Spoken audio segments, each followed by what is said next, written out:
Memorial reading for Nisan 11th. Luke 20, 1 through 47.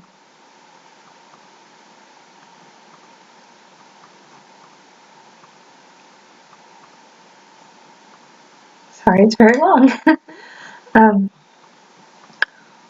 On one of the days while he was teaching to the people in the temple and declaring the good news, the chief priests and the scribes with the elders came and said to him, "Tell us, by what authority do you do these things? Or who gave you this authority?" He replied to them, "I will also ask you a question, and you tell me. Was the baptism of John from heaven or from men?" And they drew their conclusions among themselves, saying, "If we say from heaven, he will say, 'Why did you not believe him?' But if we say from men, the people one and all will stone us, for they are convinced that John was a prophet." So they replied that they did not know the source.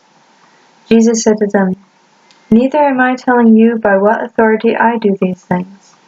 Then he began to tell the people this illustration. A man planted a vineyard and leased it to cultivators. He traveled abroad for a considerable time.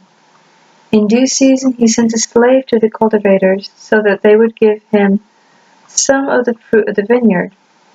The cultivators, however, sent him away empty-handed after beating him. But again he sent another slave. That one they also beat and humiliated and sent away empty-handed. Yet again he sent a third. This one they wounded and threw out. At this the owner of the vineyard said, "What should I do? I will send my son, the beloved. They will likely respect this one." When the cultivators caught sight of him, they reasoned with one another, saying, "This is the heir. Let us kill him so that the inheritance may become ours." So they threw him out of the vineyard and killed him. What then will the owner of the vineyard do to them? He will come and kill those cultivators, and he will give the vineyard to others. On hearing this, they said, "Never may that happen."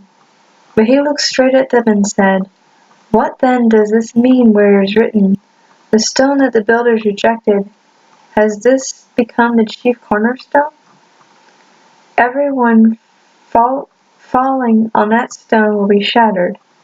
For as everyone on whom it falls, it will crush him." These scribes and the chief priests then sought to get their hands on him in that very hour, but they feared the people, for they realized that he told this illustration with them in mind. And after observing him closely, they sent men whom they had secretly hired to pretend that they were righteous in order to catch him in his speech, so as to turn him over to the government and the authority of the governor. And they questioned him, saying, "Teacher, we know you speak and teach correctly, and show no partiality, but you teach the way of God in line with truth. Is it lawful for us to pay our head tax to Caesar or not?" But he detected their cunning and said to them, "Show me a denarius. Whose image and inscription does it have?" They said, "Caesar's." And he said to them, "By all means, then, pay back Caesar's things to Caesar, but God's things to God." Well, they were not able to trap him in his speech before the people, but amazed at his answers, they became silent. However, some of the Sadducees who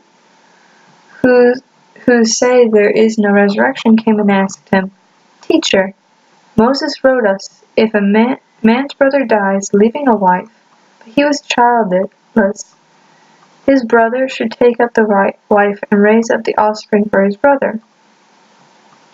Now there were 7 brothers.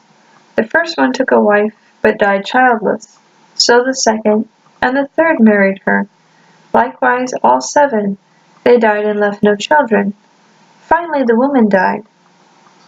Consequently, I'm sorry, I thought I muted my phone. Consequently, in the resurrection, whose wife will she become? For the 7 had had her as a wife." Jesus said to them, "The children of this system of things marry and are given in marriage, but those who have been counted worthy of gaining that system of things and the resurrection from the dead, neither marry or are given in marriage. In fact, neither can they die anymore, for they are like the angels, and they are God's children, and by being children of the resurrection, God's children by being children of the resurrection. But that the dead are raised up, even Moses made known in this account about the thorn bush when he calls Jehovah, the God of Abraham, and the God of Isaac, and the God of Jacob.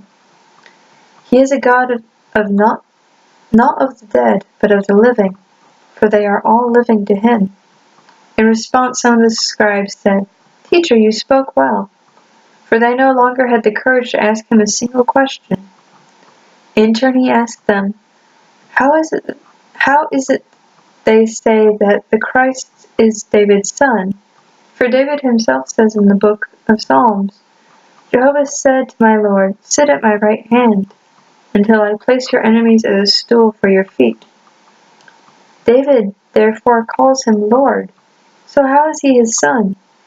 Then, while all the people were listening, he said to his disciples, Beware of the scribes who like to walk around in robes, and who love greetings in the marketplaces, and front seats in the synagogues, and the most prominent places at evening meals, and who devour the houses of